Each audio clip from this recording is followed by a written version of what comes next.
आया समझ में? तो कल जो नेक्स्ट हमारी क्लास हो गई उसमें मैंने बताया था कि एक लड़की लेखिका इसमें बता रही है कि एक लड़की थी जो बीमार हुई बचपन में, और बीमारी के कारण उसका ये नीचे का शरीर क्या हो गया था, शून्य पड़ गया था, मतलब उसमें कोई जान नहीं थी, निर्जीव हो गया था, और केवल ये सिर जो धड़ होता है, धड़ के ऊपर का हिस्सा उसका चल रहा था। यहाँ तक कि उसकी माँ ने ये नहीं सोचा कि ये बीमार है, ये मर जाए। उसने बहुत सेवा की, और सेवा करने के बाद उसके हाथ ये चलने लगे, और इतना ये इसके सहारे वो जीवन में आगे बढ़ रही थी। तो पेज नंबर 62 निकालो आप लोग, पेज नंबर 62 निकाला?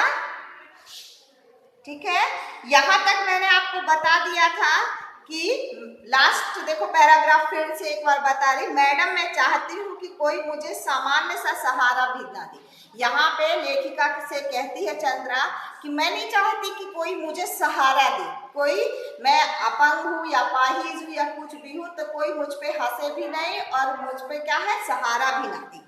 आप तो देखती हूँ कि मेरी माँ तो मेरी कार चलाना पड़ रही, मेरी माँ वो जब भी कहीं बाहर जाती है तो उसकी माँ क्या है, उसकी कार चलाती है। तो मैंने इसी से ऐसी कार का नक्शा बनाया। उसने क्या किया कि माँ को कार न चलाना पड़े, इसलिए उसने एक ऐसी कार का नक्शा बनाया है कि जिससे वह अपने पैरों के निर्जीव अस्तित्व को भी सजीव बना। हाँ बोलो। तो आवाज नहीं आ रही? हाँ ठीक है। हाँ तो वो उन्होंने ऐसा एक नक्शा बनाया है कार का कि जिसके सहारे, उसके हाथ तो चलते हैं और ये भी चलता है लेकिन पैर नहीं चलते, तो वो कहती है कि मैं ऐसी कार का नक्शा बनाऊं जिससे मैं ये अपने पैरों को भी धीरे धीरे उपयोग कर सकूं और इससे अपनी कार चला सकूं, और मेरी माँ को जरूरत नहीं पड़े कि मेरी कार चलाने की, मैं खुद कहीं जाना चाहती हूँ तो अपने कार से मैं जा सकती हूँ और आ सकती हूँ। यह देखिए मैंने अपनी प्रयोगशाला में अपना संचालन, जो उन्होंने एक लैब बनाई है अपने घर में, उसके लिए उसमें ऐसी व्यवस्था की है कि वो खुद जाके उन सामान को छू सकती है, ले सकती है और कर सकती है। उसे किसी की सहारे की जरूरत नहीं है कि जैसे कई बार ऐसा होता है कि ऊंची जगह पे सामान रखा रहता है तो हमको स्टूल का सहारा लेना पड़ता है निकालने के लिए। तो उसने ऐसी व्यवस्था की कि वो अपने जितनी उसकी व्हील चेयर है या वो में जहाँ भी घूम सके वहाँ पे वो अपनी पूरी सामान रखा है और पूरे उसमें अपने व्यवस्था कर सके, किसी की सहारे की जरूरत। यहाँ तक मैंने बता दिया था। अब इसके बाद नेक्स्ट पैराग्राफ लो, उसने मुझे, ठीक है, उसने मुझे, ठीक है, वही ले गई, पहले हम यहाँ तक लेते हैं, ठीक है। उसने मुझे तस्वीरें दिखाई, तस्वीरें मतलब चित्र, पिक्चर जिसे इंग्लिश में बोलते हैं, हिंदी में हम तस्वीरें चित्र बोलते हैं, दिखाई। समस्त सामग्री उसके हाथों की पहुंच तक ऐसे धरी थी कि निचला धड़ ऊपर उठाए बिना वह मनचाही सामग्री से मेज से उतार सकती थी। अब वो प्रयोगशाला में गई तो लेखिका बता रही, उसके साथ गई तो उसने क्या निकाला, तस्वीरें दिखाई, चित्र दिखाए अपने, और धीरे से जो उसका धड़ है जहां तक पहुंच सके व्हील चेयर से गई और उसने बिना ऐसे उठाए आराम से ऐसे यानी एल्बम लिया, और वो एल्बम में चित्र जो भी थे उसने बनाए थे या फोटो थे तो वो उन्होंने लेखिका को दिखा। तो बिना उठाए वह मनचाही सामग्री में से उतार सकती थी, किंतु उसकी आज भी इस पटुता के पीछे एक सुधीर कठिन अभ्यास की यातनाप्रद भूमिका है। मतलब ये सब करने के लिए उसको बहुत मेहनत करनी पड़ी होगी, बहुत प्रयास करने पड़े होंगे और बहुत यातना मतलब होता है दर्द, दर्द भी झेलना पड़ा होगा जब वो गई। ठीक है, एक सुधीर, दीर्घ मतलब लंबा, एक लंबा समय, एक लंबे समय तक उसने ऐसी व्यवस्था की, इस चीजों की प्रैक्टिस की। आवाज नहीं आ रही? आएगी। तो उन्होंने ऐसी प्रैक्टिस की अभ्यास किया कि धीरे धीरे वो सब चीजें उसने अपने हिसाब से वहां प्रयोगशाला में रख ली। स्वयं डॉक्टर चंद्रा के प्रोफेसर के शब्दों में, खुद जो डॉक्टर बन गई थी बाद में चंद्रा, तो उन्होंने प्रोफेसर के शब्दों में कहा, हमने आज 2 व्यक्तियों द्वारा सम्मिलित रूप से नोबेल पुरस्कार पाने के ही विषय में सुना था। नोबेल पुरस्कार पता है आपको मिलता है कि नहीं मिलता? हाँ, तो इसमें डॉक्टर चंद्रा को भी मिला था नोबेल पुरस्कार, किंतु आज हम शायद पहली बार पीएचडी के विषय में भी कह सकते हैं। पीएचडी मतलब होता है जब हम कॉलेज कर लेते हैं कोई एक सब्जेक्ट पे, जैसे आपके अभी बहुत सारे सब्जेक्ट पढ़ते हो, फिर आगे बढ़ते जाओगे तो कोई एक सब्जेक्ट में आप कॉलेज करोगे, कंप्लीट करोगे, उसके बाद उसी क्या कहते हैं सब्जेक्ट पर मतलब गहन अध्ययन, पीएचडी मतलब होता है गहन अध्ययन, मतलब एक पॉइंट, उस विषय का एक पॉइंट लेके आप उसमें पीएचडी करते, मतलब बहुत गहरे रूप से सोचते हो, बहुत गहरे रूप से सोचते हो कि क्या है, कि इसके बारे में, इस विषय के बारे में क्या समझा जा रहा है। सब लोग माइक ऑन करके बैठे हो क्या आप लोग? देखो साहिल, सबके ऑफ करो ना, तभी आप आएगी ना आवाज आपको।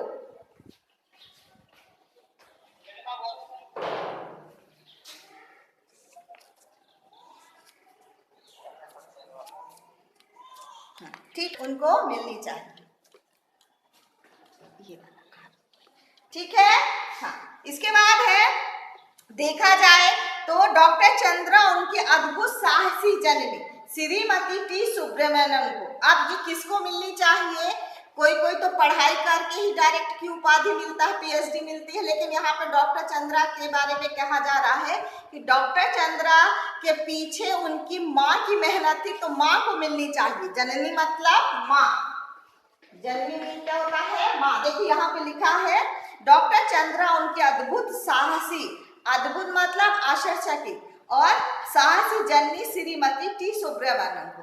यहाँ पर आपने पिछले हमने जो पैराग्राफ पढ़ चुके हैं उसमें देखा होगा, जब वो बीमार हुई तो कई डॉक्टरों ने मना कर दिया कि अब ये बेजान है, इनका निचला शरीर ये नहीं चल सकता, केवल आप इनकी सेवा करो तो करो, नहीं तो ये भगवान को प्यारी हो जाएंगी, मर जाएंगी। लेकिन उनकी माँ ने कोई यानी कसर नहीं छोड़ी, उन्होंने बहुत सेवा की उनकी, और सेवा करने के परिणाम ये हुआ कि उनके हाथ चलने लगे और ऊपर का ये जो हिस्सा है वो भी ऐसे यानी काम करने लगा। अगर वो ये सोचती कि अब ये तो मरने वाली है तो मैं इसकी सेवा क्यों करूं, छोड़ देती उनको बीमार में, तो वो मर भी सकती थी, लेकिन उनकी मेहनत सफल हुई।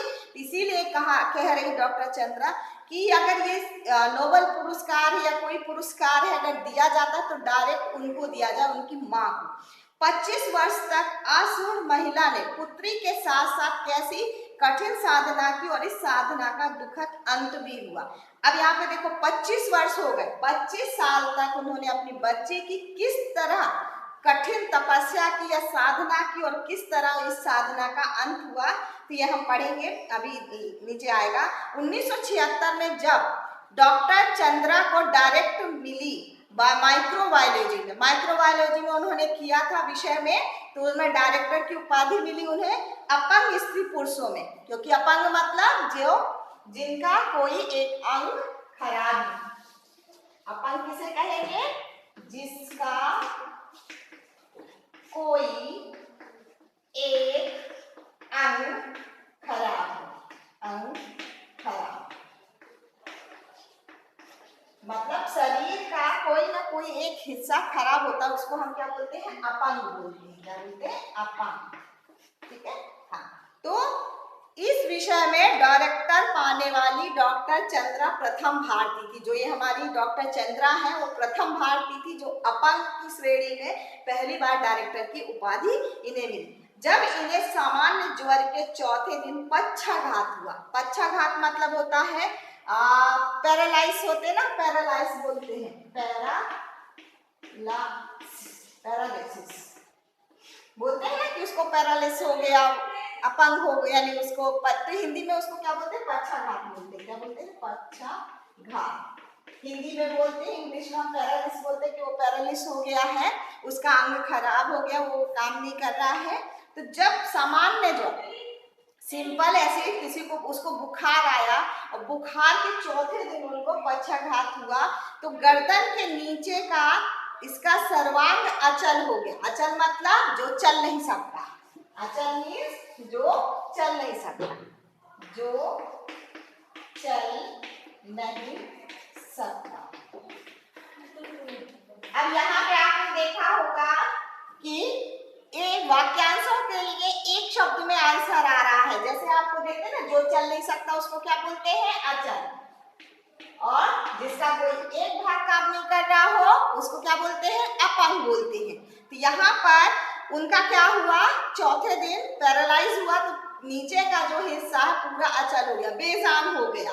भयभीत होकर हमने बड़े बड़े डॉक्टरों को दिखाए। यहाँ पे उनकी माँ और वो बता रहे, अपनी स्टोरी बता रहे कि भयभीत होकर मतलब डर कर उन्होंने एक से एक डॉक्टर को दिखाया, बड़े बड़े डॉक्टर को दिखाया।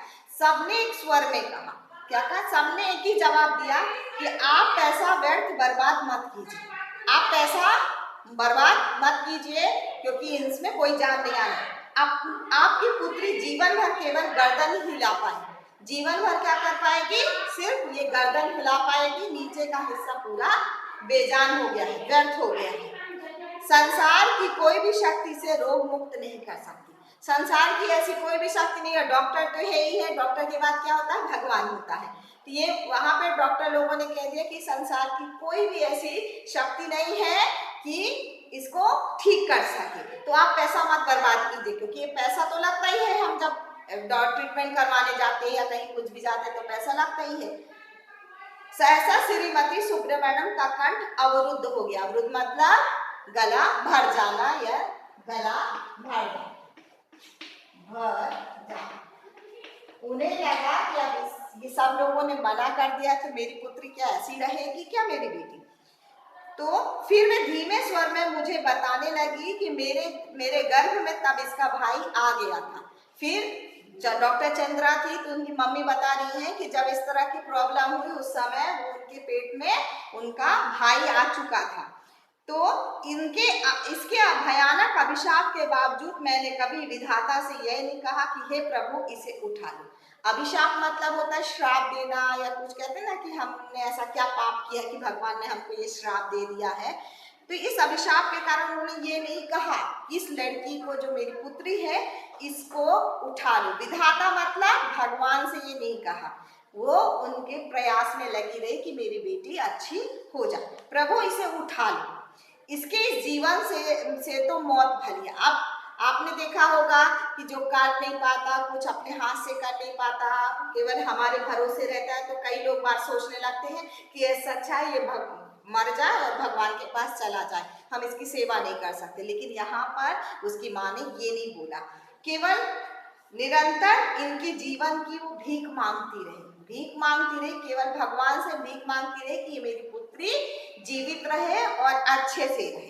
केवल सिर हिलाकर इधर उधर देख भर सकती थी, केवल सिर ऐसे हिला सकती थी, बिस्तर में लेटी रहती थी, केवल सिर ऐसे ऐसे हिला सकती थी, बाकी का ये हिस्सा पैरालाइज हो गया था उनका। सुनी थी वही ले गए। अब इसके बाद ना हाथों में गति थी, गति मतलब चाल या रफ्तार भी बोलते हैं, चाल, और ना पैरों में, ना तो पैर चल सकते थे ना हाथ चल सकते थे, शरीर तो चल ही नहीं सकता था उनका। फिर भी मैंने आशा नहीं छोड़ी। आशा मतलब एक किरण होती है, एक जिज्ञासा, हमें चाहत होती है कि आशा नहीं छोड़ी। और एक आर्थोपेडिक सर्जन की बड़ी ख्याति सुनी थी। आर्थोपेडिक मतलब होता है, आपने देखा होगा होम्योपैथिक जैसे ही होते हैं, जो मसाज या फिर उसके कारण जो दूसरी क्रिया के द्वारा, दवाइयों के द्वारा नहीं, वो दूसरी ही क्रिया प्रयोग करते हैं और उससे वो ठीक करते हैं। 1 वर्ष तक कष्ट साध्य उपचार चला। 1 वर्ष तक, 1 साल तक। कष्ट साध्य मतलब बहुत कठिन, बहुत कठिन तपस्या या साधना भी बोल सकते हैं। 1 साल तक बराबर वो वहां पर उनको लेके जाती रही और उसका उपचार मतलब इलाज कराती रही। एक दिन स्वयं ही इसके ऊपरी धड़ में गति आ गई। एक दिन अचानक क्या आ गया कि ये हिस्से में उनके क्या है, गति आ गई, चाल आ गई, उसके हाथ हिलने लगे। हाथ जो ऐसे थे केवल ऐसे सिर भर उनका हिलता था, धीरे धीरे इस शरीर में क्या हुई गति और हाथ ऐसे धीरे धीरे उनके हाथ चलने लगे। नन्ही उंगलियां मुझे बुलाने लगी, वो छोटी थी तो इसलिए धीरे धीरे इन उंगलियों से इशारा करके वो बुलाने लगी। पहले क्या मुंह से ही वो बुलाते रहे होंगे ना, क्योंकि ये वाला हिस्सा उनका सही था, ये तो था ही नहीं। जब धीरे धीरे से तो इशारों में भी वो बुलाने लगी। निर्जीव धड़ को मैंने सहारा देकर बैठना सिखा दिया। ये शरीर कैसा था, निर्जीव था, तो उन्होंने क्या किया कि धीरे धीरे उसको बैठा कर, यानी धड़ के सहारे ऐसे टिका कर बैठाना सिखा दिया। 5 वर्ष की हुई तो मैं ही इसका स्कूल बनी। 5 वर्ष की हुई, अभी तो 3 वर्ष में स्कूल जाते हैं, लेकिन उनकी बीमारी थी इसलिए वो जब सही हो गई थोड़ी तो इसके बाद उन्होंने सोचा कि स्कूल भेजेंगे, पढ़ना लिखना तो जरूरी है ना हमारे लिए। तो उन्होंने मैं ही इसका स्कूल बनी। मुझे पता था कि अभी कोई स्कूल वाला इनको नहीं लेगा, तो मैं घर में ही उसको पढ़ाने लगी। देखो, मेधावी बुद्धि की विलक्षण बुद्धि ने फिर मुझे चमकृत कर दिया। अब मेधावी मतलब होता है आगे बढ़ने वाला, होशियार भी बोल सकते हैं, होशियार, बुद्धिमान, कहते हैं ना वो बहुत ज्यादा बुद्धिमान है, बहुत जल्दी समझ में आता है उसको, मेधावी है। और विलक्षण मतलब होता है अप्रिमितम भी बोल सकते हैं, और बहुत अच्छा, बहुत अच्छी। कई ऐसे होते हैं कि दूसरे कामों में, कोई पढ़ाई में, कोई खेल में बहुत अच्छा होता है। तो विलक्षण बुद्धि ने फिर मुझे चमकृत कर दिया, मतलब आश्चर्यचकित कर दिया। सरस्वती स्वयं ही जैसे आकर जिह्वाग्र पर बैठ गए। सरस्वती मतलब विद्या से है, यहाँ पे शिक्षा से है, विद्या से। और जिह्वा मतलब जीव ग्राह लिखा ना यहाँ पे, मतलब जीव। सरस्वती ऐसे कि उसको सब कुछ याद हो जाता, सब कुछ बहुत जल्दी वो कवर करती, तो और तुरंत जो भी मैं सिखाती तुरंत वो उसको समझ लेती और बोलती। तो जीवाग्रह पर बैठ गई। बेंगलुरु के प्रसिद्ध माउंट कार्मेल में उसे प्रवेश दिलाने में मुझे कॉन्वेंट द्वार पर लगभग धरना ही देना पड़ा। अब मैंने सोचा कि मैं कहाँ तक पढ़ाऊंगी, तो इसको क्या करूँ, स्कूल में भेजती हूँ। तो कहाँ पे स्कूल का नाम क्या था, बेंगलुरु के प्रसिद्ध माउंट कार्मेल में उसे प्रवेश दिलाने में मुझे कॉन्वेंट द्वार पर धरना देना पड़ा। धरना देना मतलब क्या होता है, जब कुछ भी हम जाते हैं ना तो रैली निकालते, एक रैली टाइप की, हड़ताल भी करते हैं, हड़ताल, या बैठकर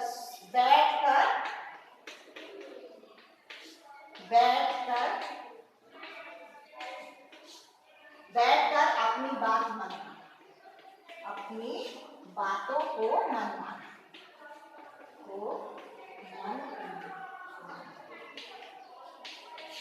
जैसे हमने कुछ बात रखी और कोई हमारी बात नहीं मान रहा है वहां के, तो हम 4-5 लोग जाके वहां पे बैठ जाते हैं कि हम जब तक नहीं उठेंगे जब तक आप हमारी बातों को मान नहीं लेते। तो इसी तरह वहां पे डॉक्टर चंद्रा की मम्मी ने वहां पे धरना दिया कि नहीं, आप मेरी बच्ची को एडमिशन दीजिए और अपने स्कूल में पढ़ाइए। नहीं मिसेस सुब्रमण्यम, मदर ने कहा है कि हमें आपसे पूरी सहानुभूति। हाँ, ये कौन सा है स्कूल, मदर माउंट कार्मेल जो स्कूल है वो क्रिश्चियन वाला है, ईसाइयों वाला रहता है। तो क्रिश्चियन में वहाँ पे सिस्टर, मदर और फादर बोलते हैं, वहाँ पे मैम नहीं चलता है, वहाँ पे सब जितनी भी लेडीज हैं तो सिस्टर, उनसे ऊपर जो रहती प्रिंसिपल जो, तो उनको मदर, और जो जेंट्स रहते हैं उनको फादर बोलते हैं। तो यहाँ पर नहीं मिसेस मदर ने कहा, नहीं मिसेस सुब्रमण्यम, हमें आपसे पूरी सहानुभूति है, हमें सहानुभूति तो है आपसे, लेकिन आप ही सोचिए आपकी पुत्री को व्हील चेयर में कौन पूरी क्लास में घुमाता फिरेगा।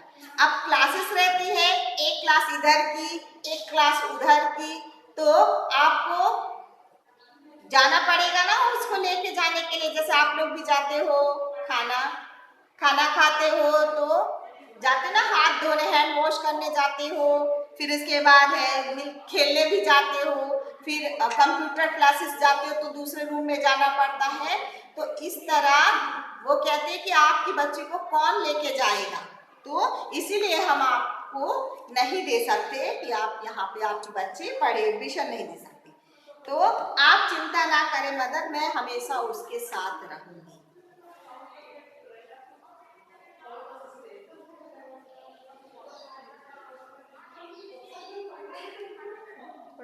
हाँ, ठीक है।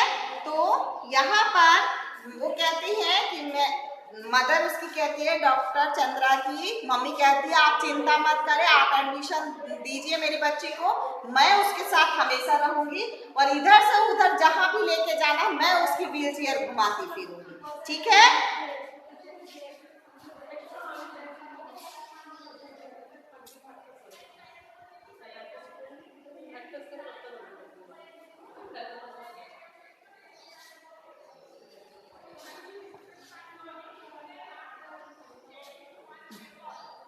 नहीं है, म्यूट नहीं है, आवाज आ रही मेरी, ठीक है। तो और फिर पूरी कक्षाओं में अपन पुत्री की कुर्सी की परिक्रमा मैं स्वयं कराती। फिर जब एडमिशन दे दिया उनको स्कूल में, तो उनके साथ उसकी मम्मी हमेशा रही और उसको स्कूल की में जितनी भी क्लासेस लगती थी तो उसकी मम्मी व्हील चेयर लेके हर एक क्लास में जाके खड़ी रहती थी, उनके साथ ही रहती थी जब तक। तो मैं पीरियड दर पीरियड उसके पीछे खड़ी रहती और क्लास में जैसे आप लोग बैठते हो उसी तरह उसकी व्हील चेयर लेके वो उसके पीछे खड़ी रहती और उनकी बच्ची पढ़ती रहती, टीचर पढ़ाती। तो प्रत्येक परीक्षा में सर्वोच्च स्थान प्राप्त कर चंद्रा ने स्वर्ण पदक जीती और वो वैसे भी बुद्धिमान थी, तो उन्होंने प्रत्येक परीक्षा में पहला स्थान, सर्वोच्च स्थान मतलब पहला स्थान प्राप्त किया और स्वर्ण पदक भी जीता। बीएससी किया यानी बैचलर ऑफ साइंस किया। फिर इसके बाद प्राणी शास्त्र में एमएससी की, प्राणी मतलब जियोलॉजी में उन्होंने मास्टर ऑफ डिग्री ली, वो भी प्रथम स्थान पर। और बेंगलुरु के प्रख्यात इंस्टीट्यूट ऑफ साइंस में अपने लिए स्पेशल सीट भी अर्जित की और अपने उपलब्धि के कारण उन्होंने बिना उसके वहां पर एडमिशन लिया और एक सीट मतलब एक एडमिशन उन्होंने अपने लिए पहले से बना के रख लिया। क्योंकि कई बार हम यहाँ से पढ़ के जाते हैं और कहीं इंस्टीट्यूट में जाते हैं, हमको वहाँ पे पढ़ना है, तो एडमिशन के लिए हम कहते हैं ना कि आपकी कैटेगरी जैसे रहती है ना, सामान्य की अलग, ओबीसी की अलग, एसटी की अलग, एसटी किस तरह की 100 यानी 100 जैसे सीटें हैं, वहाँ पे 100 बच्चों की सीटें हैं, तो उसमें से कैटेगरी में 100 में जैसे 10, 20 इस तरह की कैटेगरी रहती है कि ये सामान्य की है, ये ओबीसी की है, फिर इसके बाद ये एनटी की है, फिर एसटी की, इस तरह अलग अलग डिवाइड रहती हैं।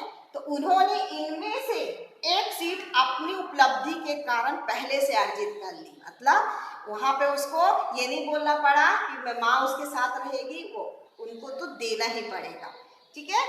सीट अर्जित की केवल अपनी निष्ठा, धैर्य और साहस से 5 वर्ष तक प्रोफेसर सेठना के निर्देशन में शोध कार्य किया और उसी जो इंस्टीट्यूट था वहां पर प्रोफेसर सेठना नाम की थी, तो उनके निर्देशन में उन्होंने वहां पीएचडी की, शोध कार्य मतलब वही पीएचडी की। इसी बीच माता पिता ने पेंसिल्वानिया से व्हील चेयर मंगाई। पेंसिल्वानिया जगह है, विदेश में है, वहां से एक व्हील चेयर मंगाई उसको स्पेशल, तो जिससे डॉक्टर चंद्रा स्वयं चलाती थी, मतलब खुद ऑपरेट कर सकती। वो आजकल देखा होगा बटन लगे रहते, वो लगे रहते, तो अपने आप इधर जाना इधर जा सकते, इधर घूम सकते हैं। तो वो बाद में उनको मंगाई गई, स्टार्टिंग में नहीं, बाद में मंगाई गई, ठीक है। फिर पूरी हुई प्रयोगशाला में बड़ी सुगमता से मैं घूम सकती थी। फिर उसी जो व्हील चेयर है उसके सहारे उसको फिर उसकी माँ की जरूरत नहीं पड़ती थी, वो अपने व्हील चेयर में बैठकर यहाँ वहाँ घूम सकती थी। जैसे हमने स्टार्टिंग में पढ़ा था ना कि जब वो गाड़ी रुकी लेखिका के बगल में, घर के बगल में, तो उन्होंने देखा कि एक गाड़ी रुकी, दरवाजा खुला, उससे उसकी माँ निकली और दरवाजा खोल दिया और व्हील चेयर रख दी, बस फिर वो चली गई। फिर वो अपने आप डॉक्टर चंद्रा ने धीरे से अपने शरीर को नीचे उतारा बैसाखियों के सहारे, फिर आराम से वो व्हील चेयर में बैठी और व्हील चेयर के सहारे वो घर के अंदर चली गई, ठीक है। तो इसी तरह वही व्हील चेयर से वो अपनी प्रयोगशाला में घूम सकती। लेदर जैकेट से कठिन जिहर बख्तर में कसी उस आसमुख लड़की को देखकर मुझे युद्ध क्षेत्र में डटे राणा सांगा का ही स्मरण हो पाता है। राणा सांगा कौन थे पता है आपको? चेतक के बारे में सुना है क्या? चेतक नाम का एक घोड़ा था, पता है आपको? महाराणा सांगा, महाराणा प्रताप करके सुना है ना? महाराणा प्रताप, महाराणा प्रताप, आपने हिस्ट्री पढ़ी होगी तो महाराणा प्रताप और अकबर के युद्ध के बारे में पढ़ा होगा। इनके बीच युद्ध हुआ था पहला, तो उसमें महाराणा प्रताप हार गए थे और जो उनका चेतक नाम का घोड़ा था वो इतने ऊंचे, आपने देखा होगा महल की दीवारें कितनी ऊंची रहती हैं, उस ऊंची जगह से चेतक महाराणा प्रताप को कूदकर ले गया था और बच गया था। फिर वो जंगलों में रहे थे और जंगलों में रहने के बाद काफी दिनों बाद उनके कुछ शुभचिंतक थे जो थे सैनिक, उन्होंने उनकी सहायता से फिर एक उन्होंने सेना बनाई और दोबारा से अकबर पर आक्रमण किया और फिर हराया। इसके बाद फिर अपना राज्य हासिल किया। तो उसी तरह यहाँ पे लेदर जैकेट मतलब होता है क्या? लेदर मतलब होता है अपना, हिंदी में क्या बोलते हैं उसको, लेदर को,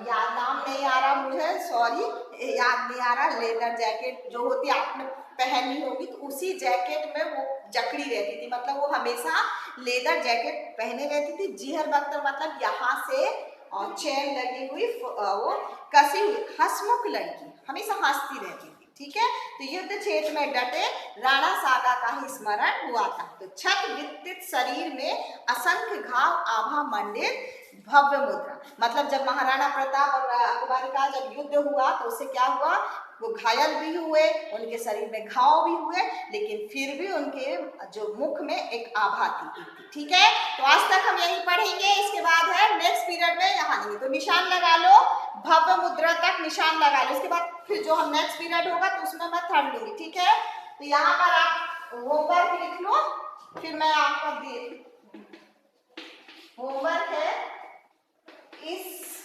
पाठ में कौन कौन सी